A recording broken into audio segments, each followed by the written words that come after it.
Guys, so I'll be doing a book review session, and this book review session is not something wherein I will be commenting about what is in the book and what is not, but basically, I will be reading out the chapters and I'll be explaining these things. Now, these books are basically of Neville Goddard because I don't follow anything else except Neville Goddard, Abraham Hicks. So, basically, I am mostly into law of attraction and law of assumption, and so, if you know about law of assumption, it's nothing but the same thing which law of attraction explains. Only thing is that law of attraction always says that you have to be always happy when you want something to happen. But according to my assumption, is that it doesn't necessarily mean that you cannot, like, it is not okay to feel sad sometimes. It is fine to feel sad, but the only thing I would like you guys to focus on is that that sadness doesn't determine whether or not you'll not get something or get something. So it's always about the narratives you attach to something. It's always about what is the story you have inside. So you could be crying today for your SP, or you could be crying today for something you want to happen in your something you want in your reality to happen. But it could also mean that you're still in the wish fulfilled, and so basically, even if you're crying, if you know that you and your SP's a done deal, or you and your dream job is already done in this particular reality, that's always that assumption you carry, which attaches more meaning than being always 24 hours happy about something. So I feel like a person can be human and still manifest what they want. Okay, so that is why I rely mostly on law of assumption more than anything. So basically, I would be uploading this whole thing, and so this is the book of Be What You Wish. And I think I got a subscriber who was asking about what are the books somebody should read, so I thought that I can make it easier by just giving a review of everything. Okay, so let's start with the first chapter. Be What You Wish. A newspaper related to me that a great scientist, Robert Millikan, once told him that he had set a goal for himself at an early age, when he was still very poor and unproven in the great work he was to do in the future. He condensed his dream of greatness and security into a simple statement, which statement implied that his dream of greatness and security was already realized.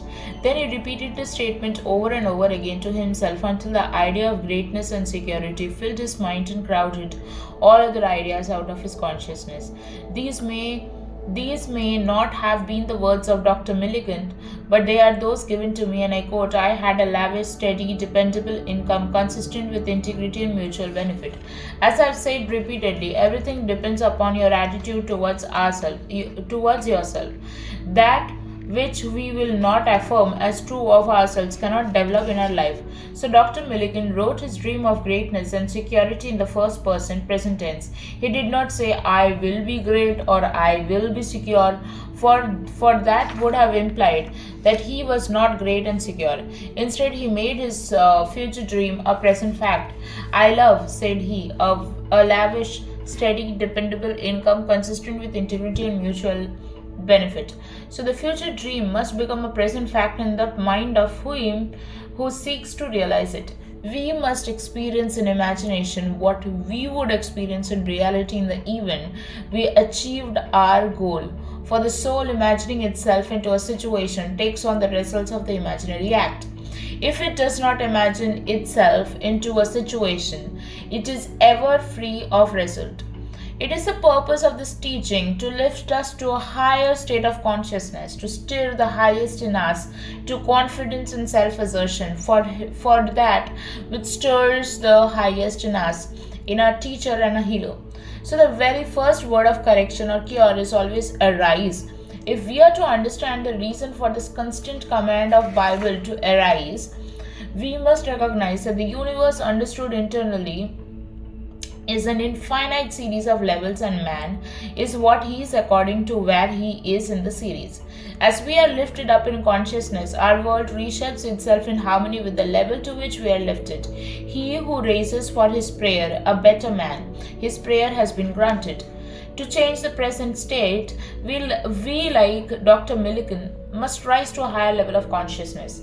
The rise in accomplishment by affirming that we are already that which we want to be, by assuming the feeling of the wish fulfilled. So, the drama of life is a psychological one, which we bring to pass by our attitudes rather than by our acts. There is no escape from our present predicament except by a radical psychological transformation. Everything depends upon our attitude towards ourselves. That which we will not affirm as true of ourselves will not develop in our lives.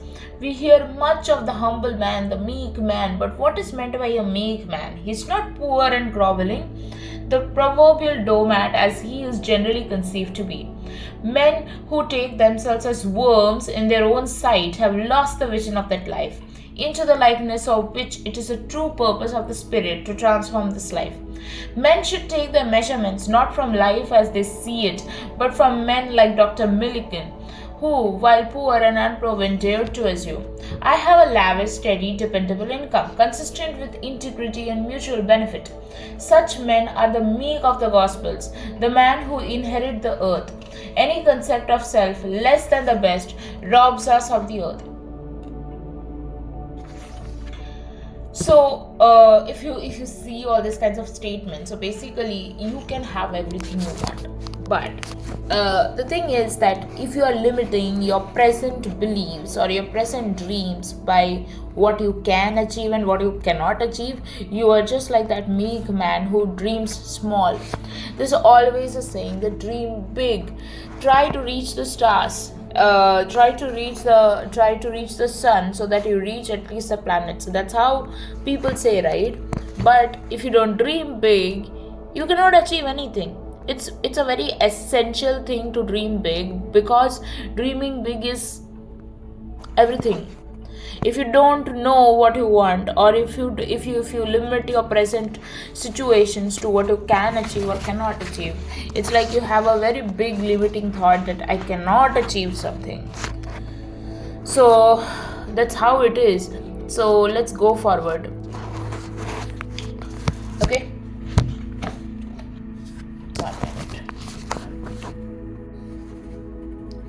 Blessed are the meek, for they shall inherit the earth. In the original text, the word translated as meek is the opposite of the words resentful. It has the meaning of becoming tamed as a wild animal is tamed. After the mind is tamed, it may be likened to a vine of which it may behold. Behold this vine, I found it in a wild tree, whose wanton strength had swollen into irregular twigs. But I pruned the plant, and it grew temperate in its vain expense of useless leaves, and knotted as you into this clean full clusters to repay the hand that is wisely wounded it. So basically here, the meek doesn't mean actually the weak person. It means the person who is trained by a train of thoughts, but the positive ones. So you will have, so when you affirm something, you will see that there are a lot of resistance which comes up. Sometimes your mind may be, okay, I do not truly accept this affirmation, and sometimes your mind may be, somewhere in between. Like for example, if you go from one department to another, there is a time when you are neither here nor there. So it's something like you're trying to handling both the departments. So that's how it is. Like, so when you train yourself into a new belief, so sometimes you might go crisscross and like that. So that's what it is trying to say here in the form of a metaphor of a vine and meek person. Okay. So, but I pruned the plant, which means that I pruned the negative beliefs inside of me, and it grew temperate in its weight, expense of useless leaves, and it knotted as you into this clean, full clusters to repay the hand that wisely wounded it. A meek man is a self-disciplined man. He is so disciplined, he sees only the finest, he thinks only the best. He is the one who fulfills the suggestion, brethren, whatsoever things are true, whatsoever things are honest, whatsoever things are just, whatsoever things are pure, whatsoever things are lovely, whatsoever things are of good report, if there be any virtue and if there be any praise, think on these things. We did rise to a higher level of consciousness not because we have curbed our passions, but because we have cultivated our virtues. In truth, a meek man is a man in complete control of his moods, and his moods are the highest, for he knows he must keep a high mood if he would walk with the highest. It is my belief that all men can like Dr. Millikan, change the course of their lives. I believe that Dr. Millikan's technique of making his desire a present fact to himself is of great importance to any seeker after the truth.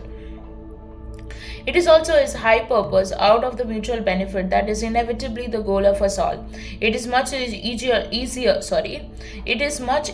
to imagine the good of all than to be purely selfish in our imagining. By our imagination, by our affirmations, we can change our world, we can change our future to the man of high purpose, to the disciplined man. That is a natural measure to see us all become disciplined. Okay, so like there's a friend of mine who thinks, like, I'm wasting time uh manifesting my SP, because he sort of had an idea that I am manifesting my SP. So he used to think this way, and he says that I'm very selfish, that I'm manifesting my SP, and I'm not trying to make my mother satisfied by just going through someone. So and this person was saying this, but as you read this particular line here, so when you're affirming, you're not just thinking good about you, you're actually thinking good about everyone, because your assumptions are changing the reality. And when you change your reality, it's a win-win for everyone. It's not just that you are just concerned about you and you're not concerned about anyone.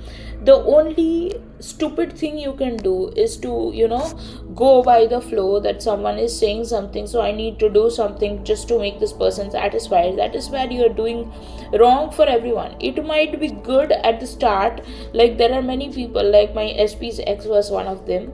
So she did that just to make someone feel happy, but that's not good in the longer run, because if we are not happy, nobody can be happy. So that's the thing I would like to focus about. So you should always leave such kind of people who try to criticize you, who try to doubt you, or try to doubt in your manifestation abilities. Okay, and you should never speak about manifestation to anyone, like what you are manifesting. You should not be saying that to anyone. You can say it to your coach, you can say it to a friend who really understands this process. You can say it to anyone else also, like a coach, like a friend, like your SP. If he believes in it too, you can speak to them about it. But you should not be speaking to someone who is not a believer, because these people do not like to take responsibilities for their own decision. They don't understand. They have been manifesting their whole life by the train of thoughts they were having.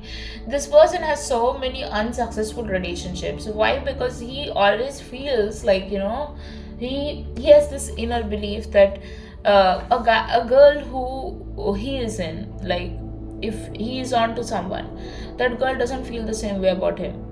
So I tried to tell him that you have this belief that, so this is someone like it's a mutual friend between me and my SP. He's more like a brother to me, like this person I'm talking about here.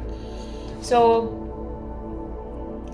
I always told him that you should change the belief which you have about yourself and about the assumptions you create in your life about this particular girl you love. Okay, so this was long back though, and he didn't change it. And he said that you tried to give me hope by your manifestation things, and it didn't work out in the end. I said that I didn't try to give you hope. I just told you what's the truth. I just told you what neuroscience proves. I just told you how you have been going around with your life all through your life.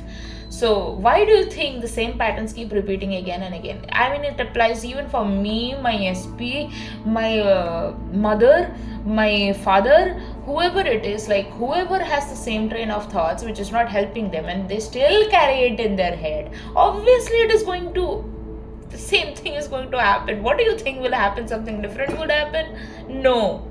The same thing would happen if you carry on with the same train of thoughts. So that's how it is. Life is a hard teacher. If you don't understand it the first time, it will keep repeating the same cycle again and again and again and again until you change. So you choose whether you want to make your life easy or you want to make your life difficult. Okay, now carrying ahead.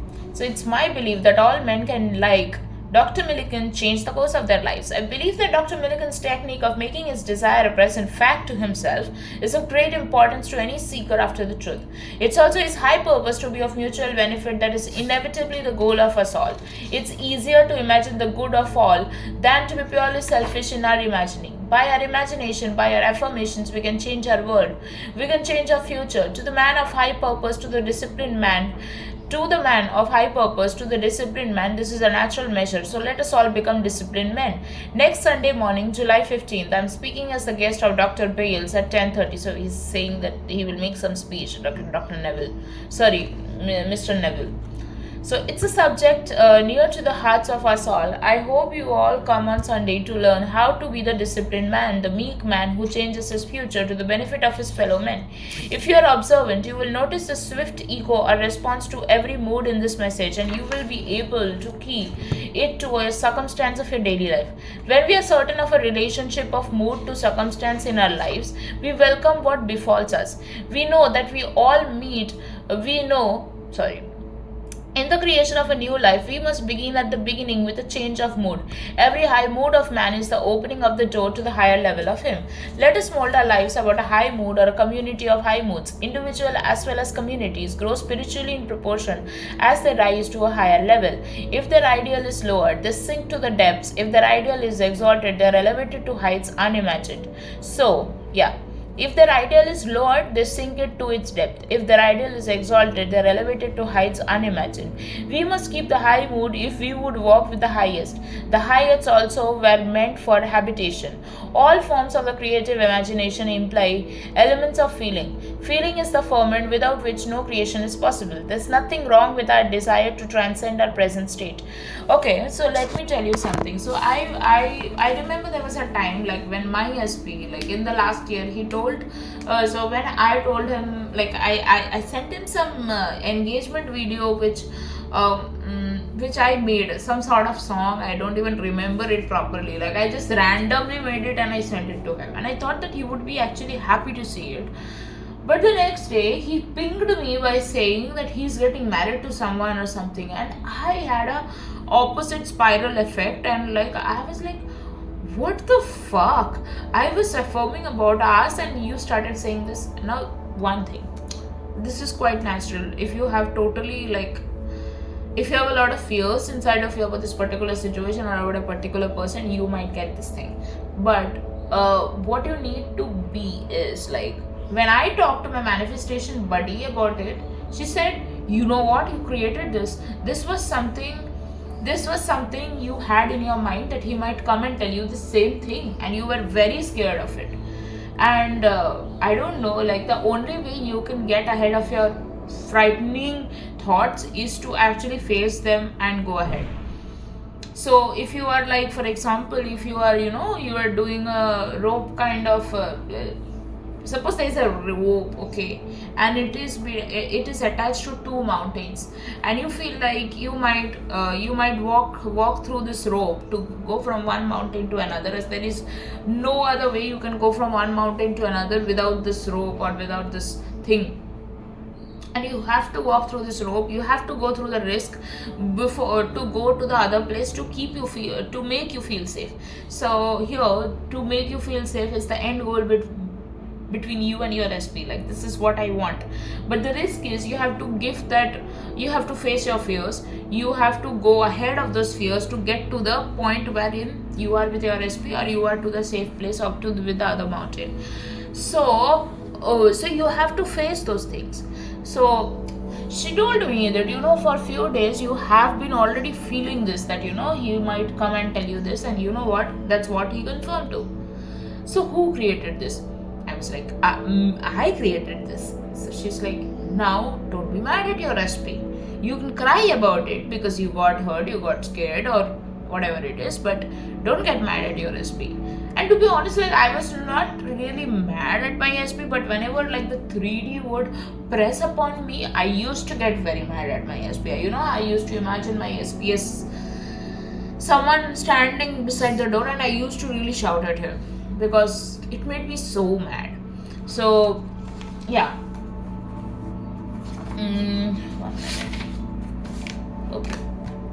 So we are not what happens to us.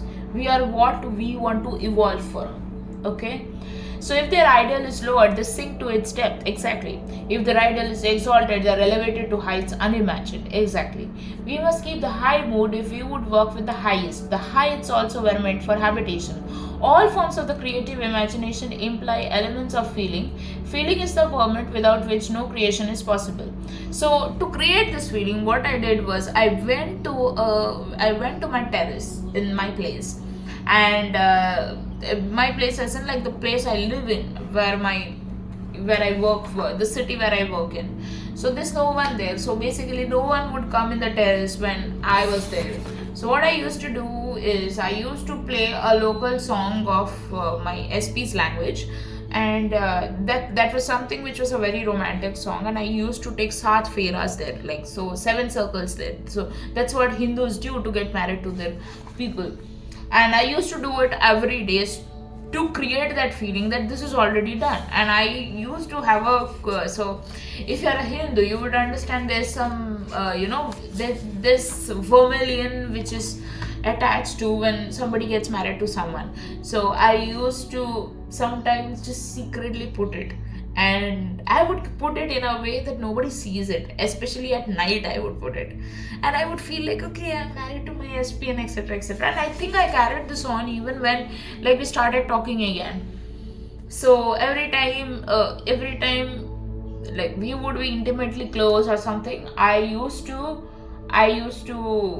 feel like, I am doing this with my SP, I'm doing this with my what I meant by doing this is I meant for the emotional thing. So I'm married to my SP, I'm making love to my SP, and etc, etc. Okay. There's nothing wrong with our desire to transcend our present state. There would be no progress in this world were it not for a man's dissatisfaction with himself. It is natural for us to seek a more beautiful personal life. It is right that we wish for greater understanding, greater health, greater security. So, whatever you ask for in my name, you shall receive, that your joy may be full. This is what Jesus said in one of the Gospel of Saint John. So, a spiritual revival is needed for mankind. But by spiritual revival, I mean a true religious attitude, one in which individual himself accepts the challenge of embodying a new and higher value of himself, as Dr. Millikan did. A nation can exhibit no greater wisdom in the mass than it generates in its units. For this reason, I have always preached self-help, knowing that if we strive passionately after this kind of self-help, that is to embody a new and higher concept of ourselves, that all other kinds of help will be at our service. The ideal we serve and hope to achieve is ready for a new incarnation. So if you see, like, it's talking about self-help. So if you help yourself, you will help everybody else. So if you make yourself happy, you will make everybody happy. You cannot make yourself sad in terms of trying to make someone else happy. That's just what stupid people do. So the ideal we serve and hope to achieve is ready for a new incarnation, but unless we offer it a human parentage, it is incapable of birth. We must affirm that we are already that which we hope to be and live as though we are, knowing that Dr. Millikan, that our assumption, though false to the outer world, if persisted in, will harden into fact. The perfect man judges not after appearance, he judges righteously. He sees himself and others as he desires himself and them to be.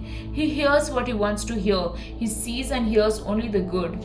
He knows that truth, and the truth sets him free and leads him to the good. The truth shall set all mankind free. This is our spiritual revival. Character is largely the result of direction and persistence of voluntary attention. Think truly, and your thoughts shall the world's famine feed. Speak truly, and each word of you shall be fruitful seed. Live truly, and your life shall be great and noble creed. So this is the first chapter of Be What You Wish. I'll be coming soon with the second chapter, but this is what it is about. So if somebody tells you that you only have fantasies, you don't have a person in your life in real, or if someone says that you have been doing this for years, you just shut your mouth and stop talking to them.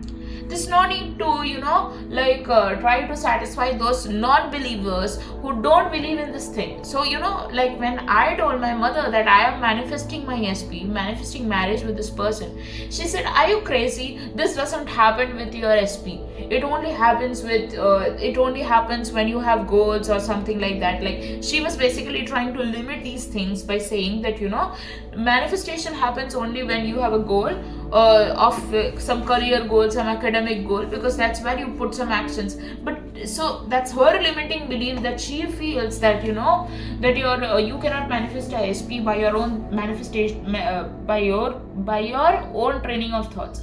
I mean, dude, really, I manifested my breakup by focusing on, focusing on all the negative thoughts. And by the way, I don't want to say it a breakup, because it was not a breakup, but all I could say is he went away. So we never really broke up, those kind of thoughts. So I never want to use that word for us. But I also want to say that it was not a breakup. It was just like he just decided not to be too close with me.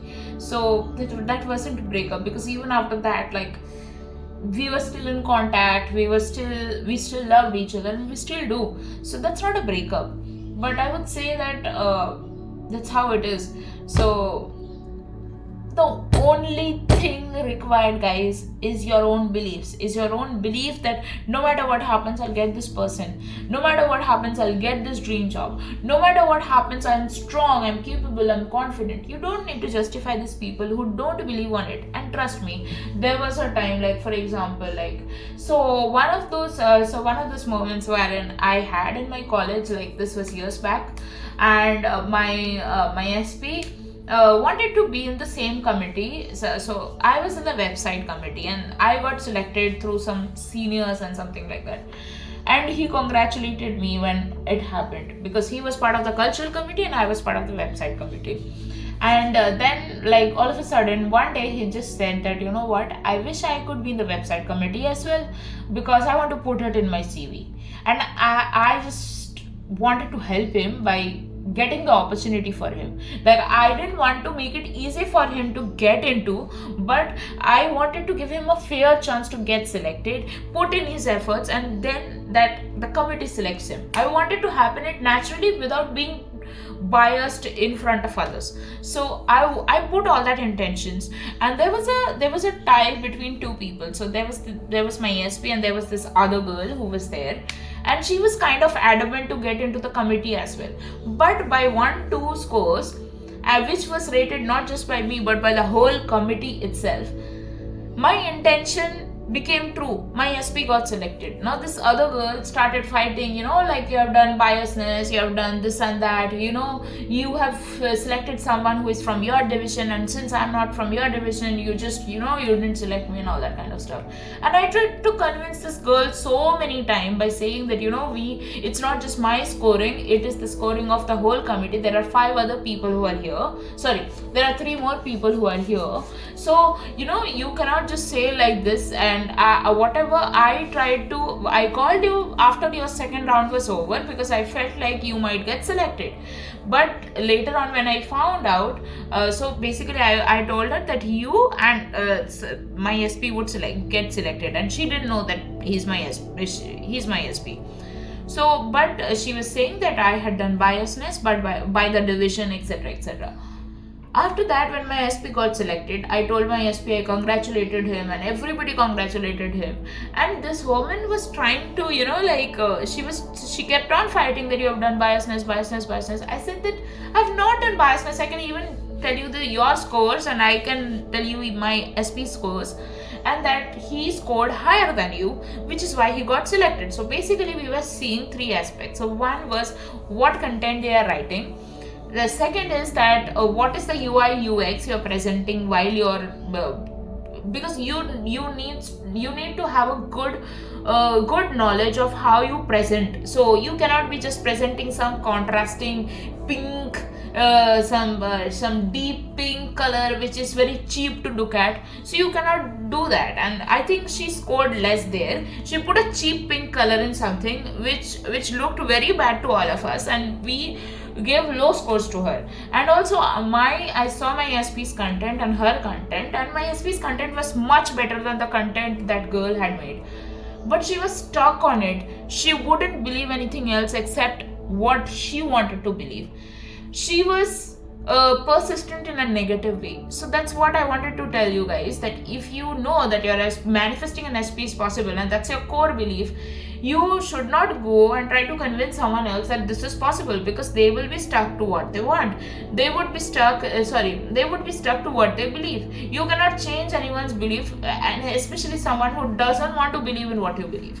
So leave it, save that energy and effort, and try to focus it on getting what you want in life.